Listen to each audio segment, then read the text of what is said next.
Start na tayo. 16. Actually, nakapag-start na tayo kanina, kaya lang na-pause ko. Tapos na from the top siya. Diyos ko. Kaya lang yun. Siguro nasa mga 5 minutes pa lang din yun. So, ganito yung level natin. At ayan, maka 5 minutes na din tayo. Yan na yung layo. So, ngayon nasa loob ako.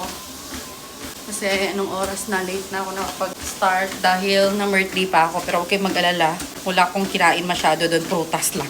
So actually, kahit hindi ka makaka-feel ng gutom, pag may pagkain sa harap, matetempt ka talaga. So yung disiplina dyan is nasa iyo na, hindi nasa slim shot natin. Kasi you have your own choice kung makain ka or hindi. Kasi tayo, mga Pinoy, pag may makikita tayong pagkain, nasa isip kagad natin, kakainin. Kaya kahit hindi no-offer, tas nakalapag sa harap, or nakita mo na nasa harap na, kakain ka talaga. Pero for me, depende din talaga. Kasi ako, hindi eh. Hindi talaga ako natitempt. Ano lang, water. Kung meron na onte, kunwari nagsisip ako ng soft drinks kasi bawal ang soft drinks. Pero yung, alam mo yung touch lang ng lips. Tapos alam ko naman, babawiin ko din sa exercise. Pero if you are just like, depending only to the slim shot, ay, kailangan, huwag ka talagang kumain. Kasi ako, kung kunwari, kanina, nagsip lang ako. As in, like, sip lang. Touch lang sa lips talaga ng soft drink. Sabi ko, babawiin ko naman sa lakad. So, eto. Hindi na ako nakapag-exercise kasi parang, exercise din naman to. Pero yung, I mean, like, yung pang tummy and for round butt na target ko. Eto na muna. Kasi gusto ko lang magpapawis.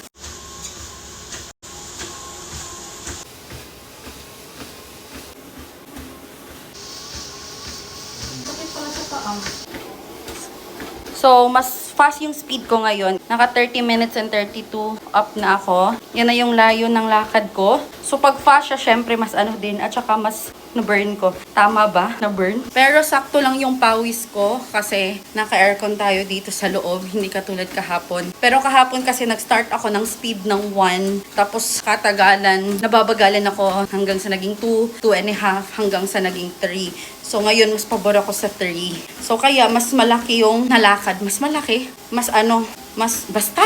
Tapos, ayun, slowly na tayo mag-end. So, last ko lang. Okay. Baka matulad na naman tayo kahapon na muntik na akong mag-collapse. Ayan. And then, stop. Ay, ayan, aircon. Yan lang yung pawis ko. Pero ang sakit sa paa, so next time magsusuot na ako ng sapatos. Ayun na naman. Medyo nahihilo na naman ako. Ito ka, kasi unong lakaw-lakaw na. Kasi unong. Oo, dapat lakad-lakad pa pala, no? Hindi biglaan. Ayan, sorry naman sa first time. Second time na pala to. Bigla yung unong. Kaya nga eh. So, dapat pala hindi ka mag-automatic stop after mo So, dapat mayroon pang slow.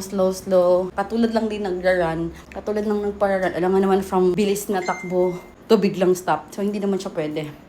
So, this is my second time around na naka 30 minutes plus tayo sa ating treadmill. And itlog na kain. And I added biscuit earlier. Tapos tomorrow mag-ano ako, oatmeal. So that's our update for today's video. Ayan, see ya on my next update sa ating 3 months Balik Alindog Challenge!